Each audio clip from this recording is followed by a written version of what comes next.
medium term, but through education and through showing good examples in some quarters. I'm sure we have examples of establishments, eating establishments in Barbados that use the bulk of what they use is locally produced. And if we take, for instance, and I'm saying this reservedly, even in the case of Barbados and oysters, I would like to think a lot of, if not virtually everything that visitors to oysters consume is locally produced. So there's some of it going on, but more needs to happen. It needs to be intensified.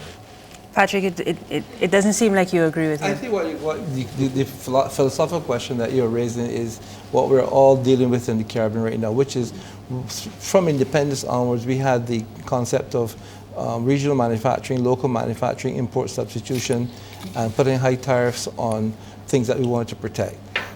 We all grew up with it. It's wonderful. I love it. But it has not led to success across the board for agriculture or manufacturing. It has not. That's 40 years ago, 50 years ago. The people who hear me say this, who are in those fields, will be up in arms and want to have my head, which is fine. It doesn't work. You now have an industry where your foreign exchange, the foreign exchange you need to actually survive in the Caribbean and buy things requires much more competitive orientation with other destinations, and also the kinds of things that Winfield was talking about, things that people want from home. They need to get them, the expensive spirits and things that I wouldn't know about, the expensive steaks and whatnot. But it's a funny thing, because the more you have of that, the more people want to go to, as Winfield was saying, oysters. They still want the local culture. So it is not that you have to deny them what they get from home to say you must eat this first or you must buy this first, and then maybe at a higher price you'll get these things. That is the philosophy that we have now. Policy making is shifting slowly, and it will end up where those duties will mainly go away in order for the foreign exchange industry to continue and to grow.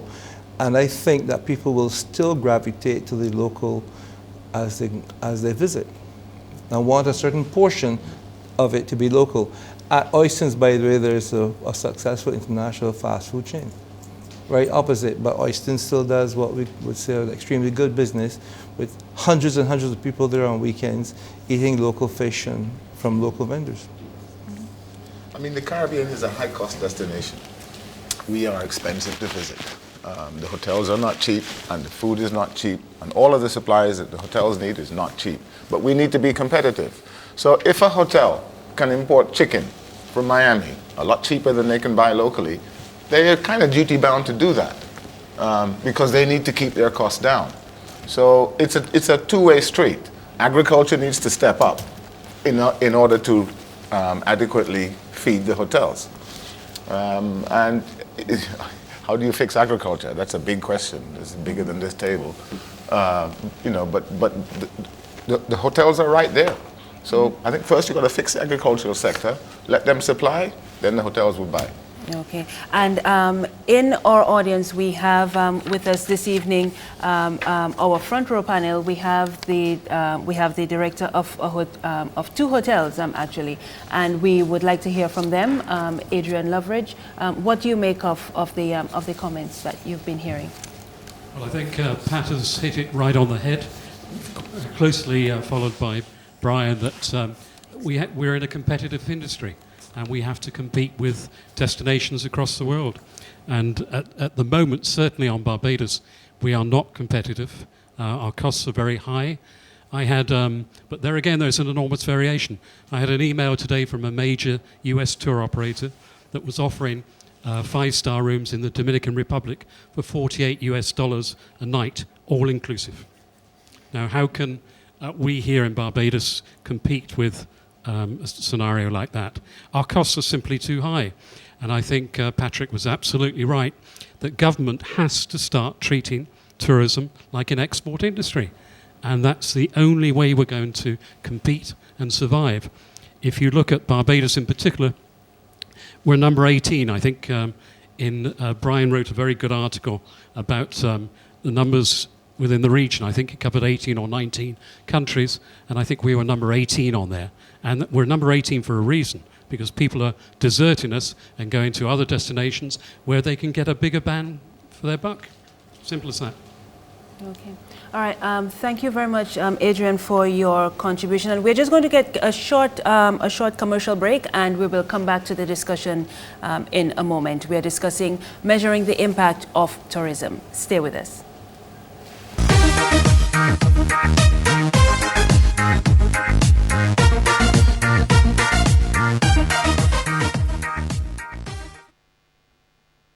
Ravenel's Resort and Conference Center is the mecca of conferences in the island of Tobago. The state-of-the-art facility caters to executive forums, weddings, banquets, training, elegant dining, and tranquil accommodations. Guests at Ravenel's Resort can choose from self-catering, standard, deluxe, and executive rooms. Sit at the poolside and savor the ambiance of nature, or enjoy a sumptuous meal on the terrace and inside the Bouvardia restaurant. Let's go to Ravenel's Resort and Conference Center, the tranquil Caribbean Resort. Call 868-639-9666 or visit our website at www.ravenelsresorttobago.com. If you want the eyes and ears of your customers, then there's only one place, Caribvision, the authentic channel for all things Caribbean, bringing you Caribbean news, Caribbean sports, Caribbean entertainment, Caribbean travel, and festivals. Advertise on the Caribvision platform, reaching across the Caribbean in over 21 countries, and now in the U.S. market on Cablevision in the New York tri-state area, and coming soon to Canada and the United Kingdom. Email us at sales@cmccaribbean.com. Caribvision, the eyes and ears of the Caribbean. Cityview Hotel offers you the finest dining and conference facilities in St. John's. Come and savor the decadently rich flavors of both local and international dishes at the Sapodilla restaurant. Enjoy meals down to perfection. Cityview Hotel, the place for the finest food, functions, and forums. Located on Newgate Street, St. John's. Call 268-562-0260 or visit us on the web www.cityviewantigua.com.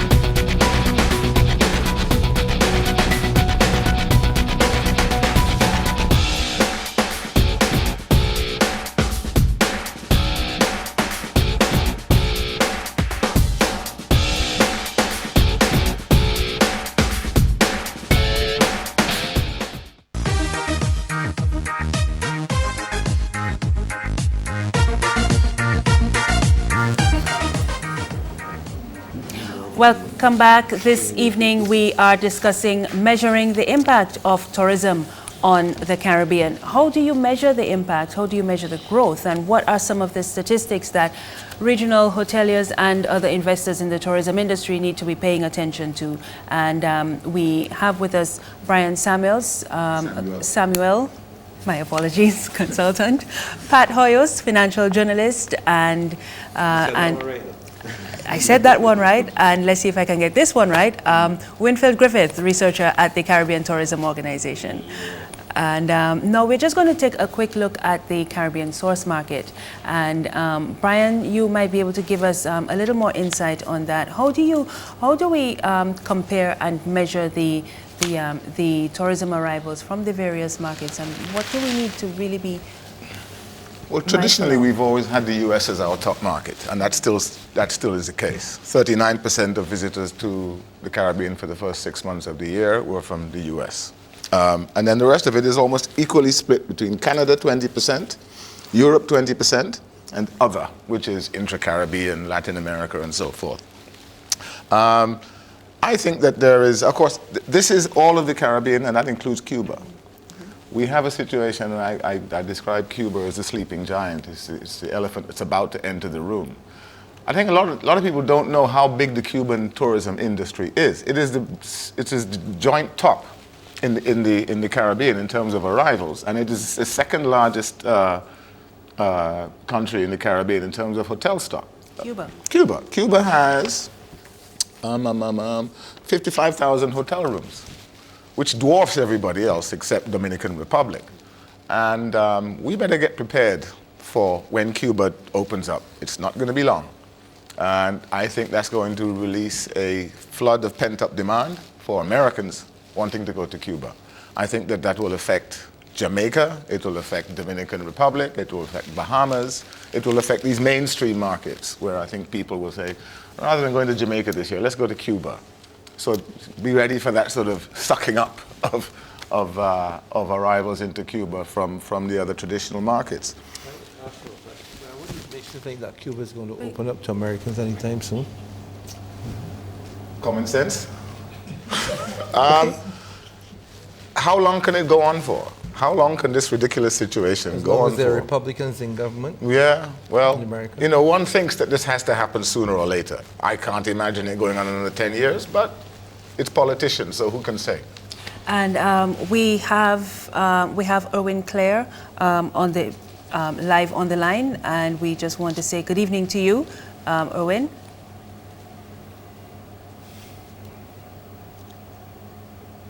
Erwin, good evening. Can you hear us?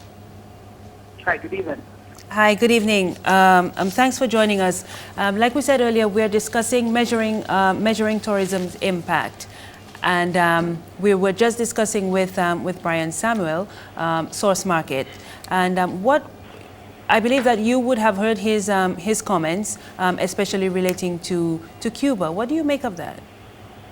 Well, I'm sorry, I didn't hear the comment that he made. I've been following. I just got on the line, so I cannot address that particular aspect of the question. But as it relates to the Caribbean's source markets, what trends have you been observing from your end? Sure. Okay. First of all, so I can put some things in perspective, and I must congratulate the panel and the discussions that you're having, because we too here in the Caribbean diaspora, especially in the Northeast United States, are just as interested and trying to find ways that we can improve and enhance our product. I've always argued, and I speak now because I'm staying within my lane, I'm speaking from a diaspora perspective, that is, we are still searching for that paradigm or that scenario where the diaspora is marketed to as a market. Understand that it is growing in influence, but also understanding too that when you do attract diaspora to participate in our products back home, you're getting almost a trifecta here, because you have a person who's understanding of the sensitivity as to what the product means to the region. You have a person who is patriotic, and you also have a person who will come back and be an ambassador for the product. And I think that more needs to be put into that, because that now can become a real sustainable endeavor as it relates to the contributions of the diaspora. And then you could then look at ways that one could now begin to measure it, because there are opportunities to do so.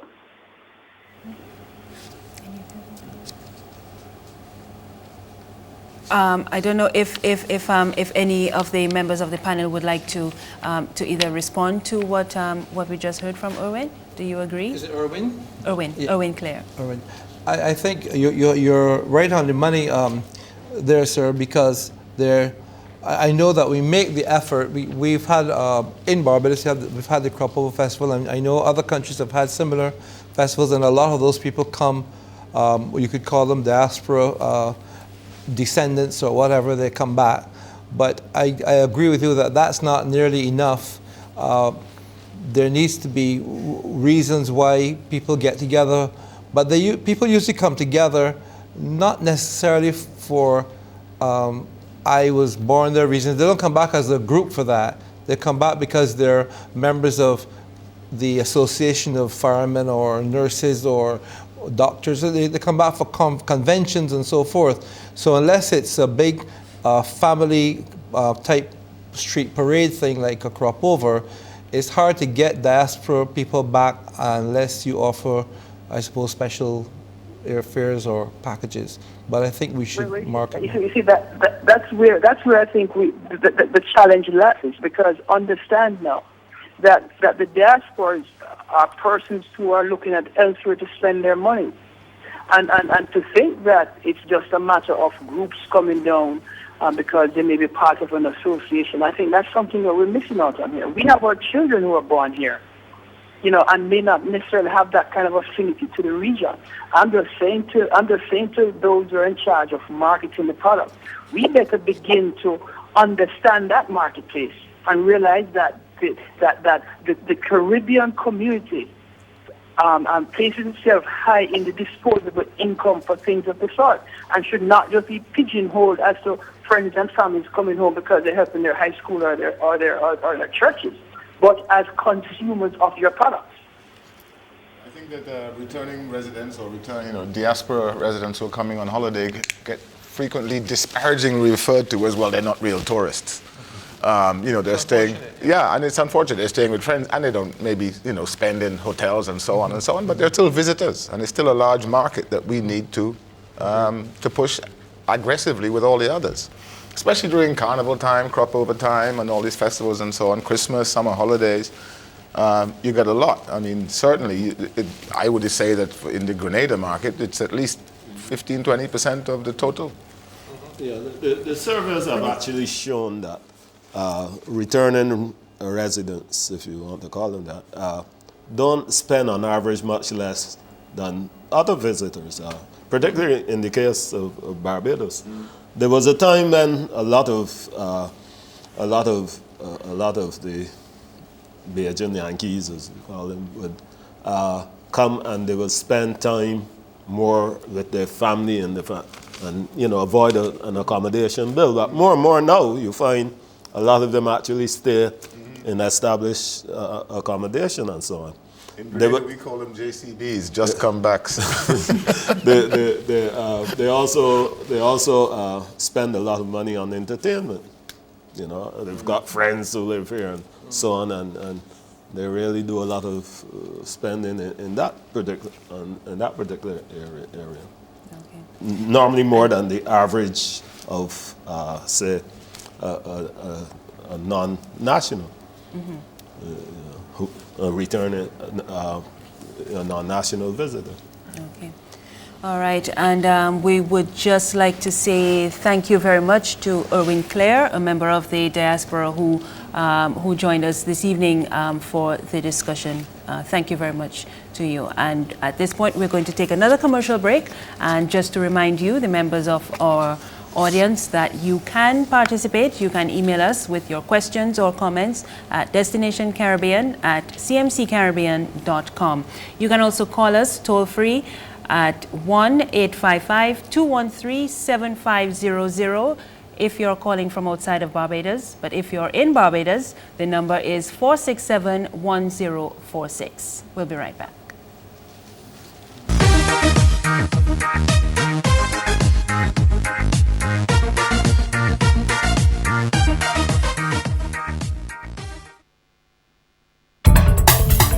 It's we versus them.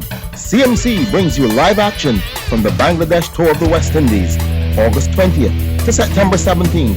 The Windies take on Bangladesh in 2 tests, 3 ODIs, and 1 2020. Cricket, lovely cricket, only on CMC.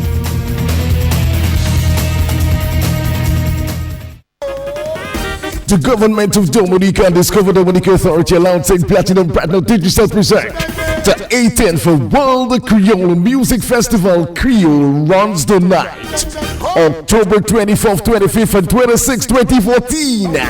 Windsor Park Sports Stadium, Dominica, the epicenter for Creole celebrations in the Caribbean.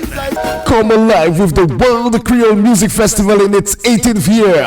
An image of maturity, color, and splendor. 3 nights of pulsating rhythms, October 24th, 25th, and 26th, 2014. Creole runs the night, baby!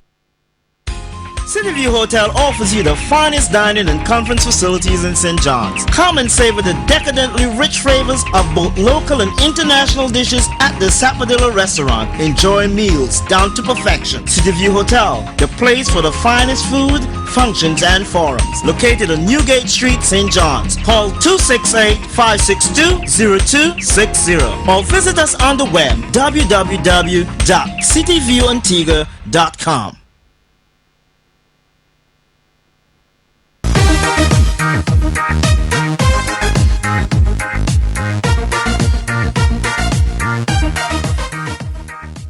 Thank you for staying with us. We are discussing this evening measuring the impact of tourism on the Caribbean, and we have a team of experts here with us as part of our panel.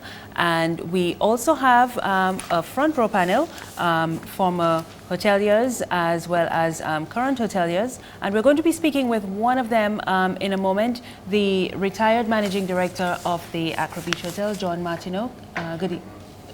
Retired general manager. Thank you very much for joining us. And you've been listening to the comments and the questions. What do you make of it and the trends in the industry? I just wanted to comment on the discussion of the diaspora, because I'm happy to hear the comment about the statistics for the spend, because there's a fallacy out there that the diaspora come back and they stay with family and don't spend much. Nothing could be further from the truth. They're coming back, they're staying in hotels, they're going out, they're eating in restaurants, they're going to the activities. Oh, okay. I would just want to, sorry to cut you off, but we seem to be having a bit of a technical difficulty with John's mic. So we will come back to him in a moment, but he was just saying to us that there is a fallacy that many of the returning nationals are staying with their families and not visiting the hotels. Is that a trend that you have been seeing? Well, their dollar is just the same as anybody else's dollar. But there is this perception that he's just a Grenadian from overseas. He doesn't really count, but he counts. He spends, and as like Winfield said, used to be the days when you came back, you bunked with your sister and whoever else, but now people are staying in hotels. Okay, it seems that that John's mic is working right now, so we will just go back to him and let him finish up the comment that he was making.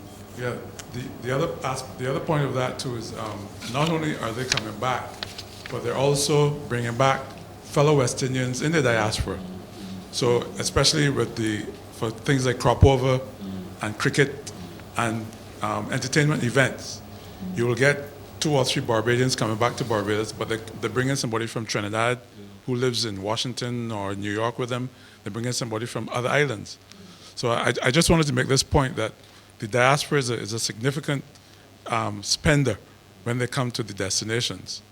The other point I would like to raise is the whole thing about the marketing of the Caribbean. And to the point where we spoke earlier about the fact that Cuba is opening up and people are going to be shifting. But we've talked about this over and over again, and I think we have to realize that if we want to continue sustainability in the Caribbean, we need to first and foremost advertise the Caribbean as one destination.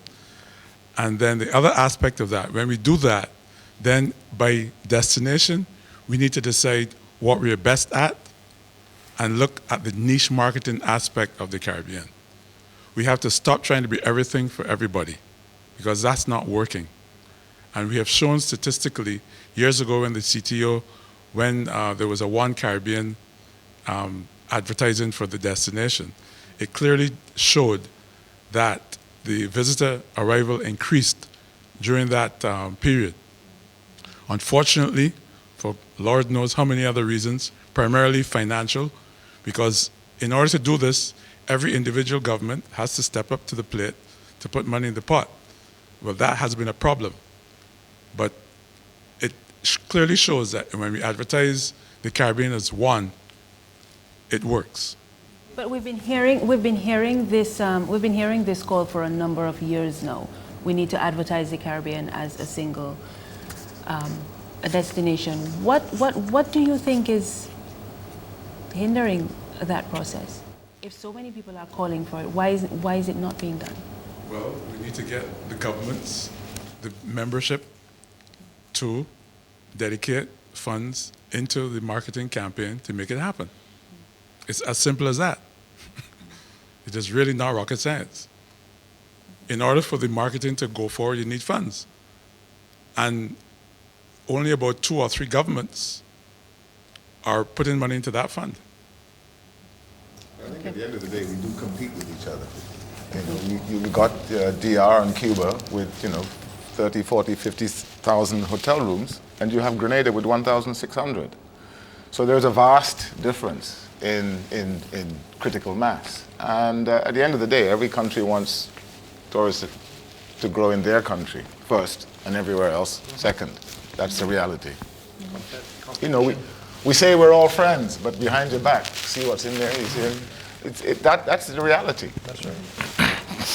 And I guess that is one of the topics that will definitely come up for discussion next month at the State of the Industry Conference in the U.S. Virgin Islands. Mm-hmm. So that will any of you all be attending? I'll be there. You'll be there.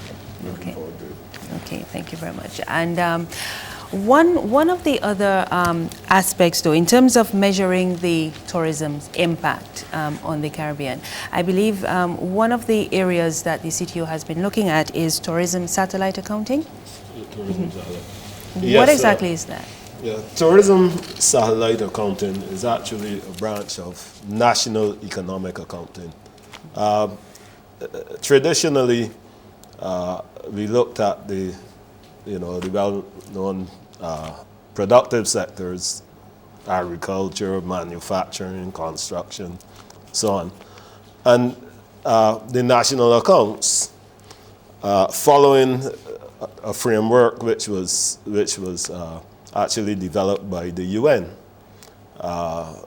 the national accounts are kept in a set of tables as identified in the system of national accounts prepared by the UN.